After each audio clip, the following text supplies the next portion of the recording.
Hello and welcome back. I know it's been a while since I posted a video on this channel, but life has been what it is. But I did want to take a few minutes to talk about the changes in YouTube for the July 15th AI overhaul. This is a bit misleading in that really it's not meant to go after AI, but rather a specific kind of channel that uses AI. I say this from somebody who has started my own complete AI automated channel. Everything on my channel is completely automatic. Everything from developing the video all the way to uploading the video. Every single step of this experiment. So I have a personal stake in these changes. And I really don't believe they're going to be all that effective or effectual on my channel. The purpose of these changes that YouTube put out July 15th isn't to stop AI, is to address a very specific problem within the AI community on YouTube specifically, and that is the low quality 30-second shorts of the reimagined Jetsons intro, or the time tunnel, or even a quick rip-off of a news article with something that looks real and sounds real. That's what this change is going after. AI channels that properly disclose that they are AI in the beginning and that clearly don't use human facial representatives or anything that could deceive the public aren't going to be affected. That is the whole point of what this particular update is going after. Channels designed to deliberately manipulate and mislead people. Those channels are going to be destroyed, and they should be. Anytime you produce a video that sounds like somebody and looks like somebody, it should be a problem. For my own channel, for the work I am experimenting with, I chose some very specific design choices, and those choices are going to have an impact on the quality of my channel. Meaning it's not going to be flashy graphics of somebody on the screen that looks real. I deliberately avoided that because I don't want my work, my research, tainted by that kind of fake nonsense. My research is about showing what AI does right and what it does wrong. It's about actually producing a work, a product that can be seen, visualized, and examined in a way that doesn't risk real human lives. The work I am doing is a surrogate for what goes into self-driving cars, where my premise is very simple. If my models can't handle a simple news summary and provide additional real-world value, how are they going to be safe enough to put into a car moving at 60 kilometers per hour on interstates and freeways? Short answer is they're not. I clearly want to demonstrate what AI is good for and what it is absolutely horrible at. And that is why my experiment, my channel, won't be affected by these July 15th changes.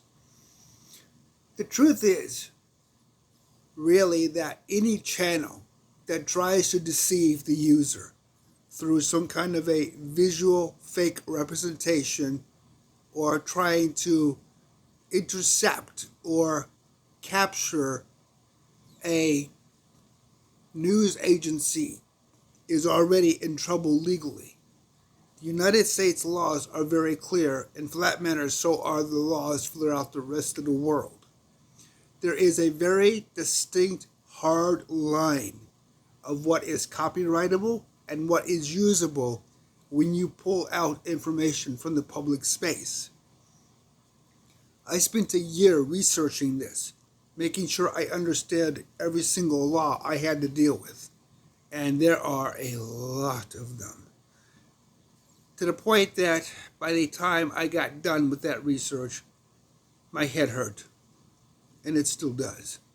It's insane at just how much legal structure has gone into free use and what that really means for content. That is the biggest problem in YouTube's framework for AI, because there are just so much legislative details involved in protecting fair use that any channel that crosses that line, like one particular video I saw that did a reimagined version of the Jetsons, right off the bat, that whole framework revolving that show is copyrighted by its own copyright holder. And I think, don't quote me on this, but I think that might be Hanna-Barbera. But either way, whoever that copyright holder is, they own every part of that show. Every part, every graphic, every soundbite, they own. Reimagining the introduction is illegal, irrespective of the technology.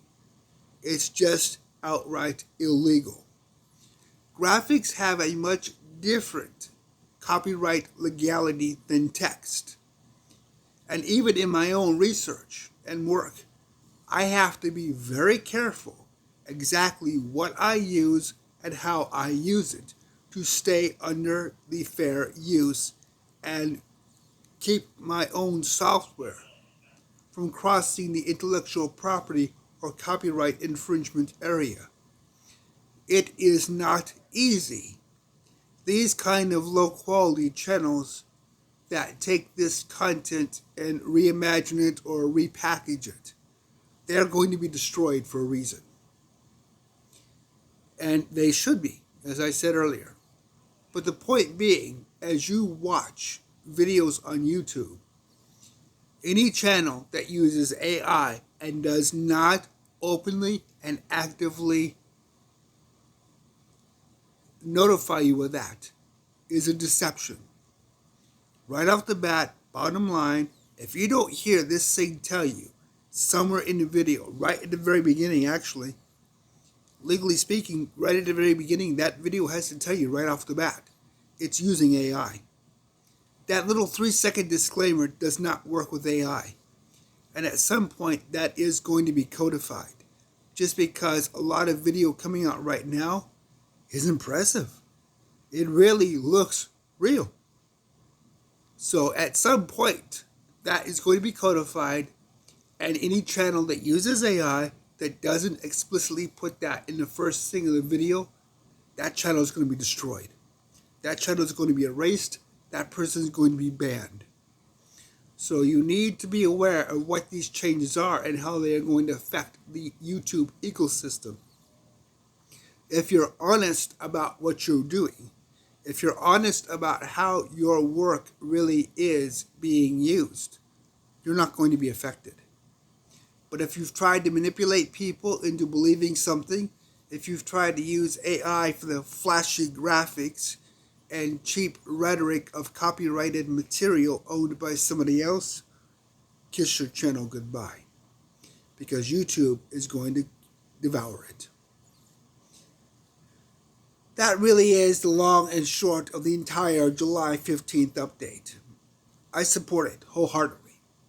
I've been building AI systems, or properly termed natural language knowledge-based constructs, for the last 30 years in my own personal and private research. And I agree with this decision. These channels should be destroyed. Period.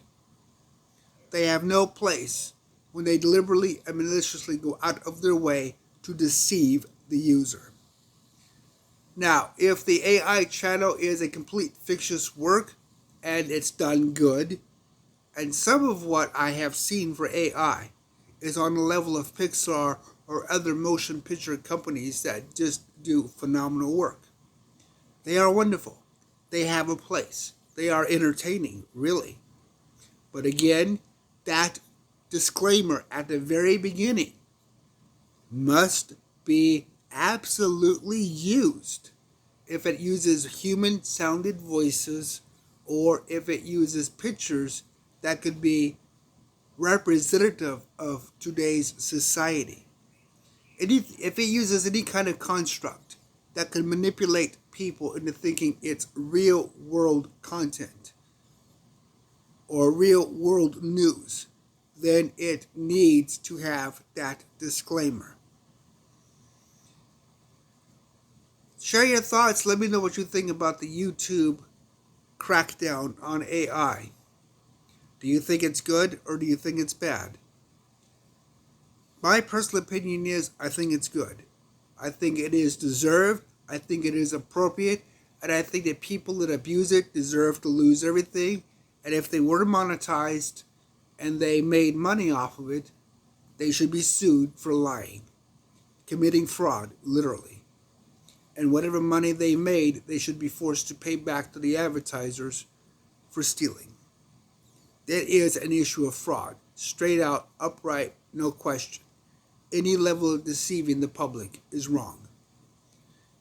AI is a tool. It has a place, it has a purpose, it has a function. You must realistically understand that that tool isn't inherently evil. It's the person behind it. It's one of the reasons why I was also against the big, beautiful bill when it had that provision in it that kept AI from being legislated for 10 years. That is wrong. You have to have safeguards. You have to have protections for public safety. The mere fact that this technology does exist is a consequence of what we are capable of doing. But that doesn't excuse the fact that it can do very bad things. We must have responsibility in usage of technology. There can be absolutely no question about that. All technology must be used responsibly. And sometimes it's not. When I first got into computer programming, way back a long time ago, I learned a very quick lesson from my mentor. A hammer in the hands of a master craftsman can build a house. But that same hammer in the hands of a psychopath can crush a skull. It's not about the tool. It's about the intent. And any time you have a situation where you have to look at that, you have to question the intent, and you have to be vigilant in upholding the responsibility of who uses that tool. Thank you for watching, and like this video, share it, let me know what your thoughts are. I'll leave a link to my other automated channel in the description or pinned comments. But either way, thank you.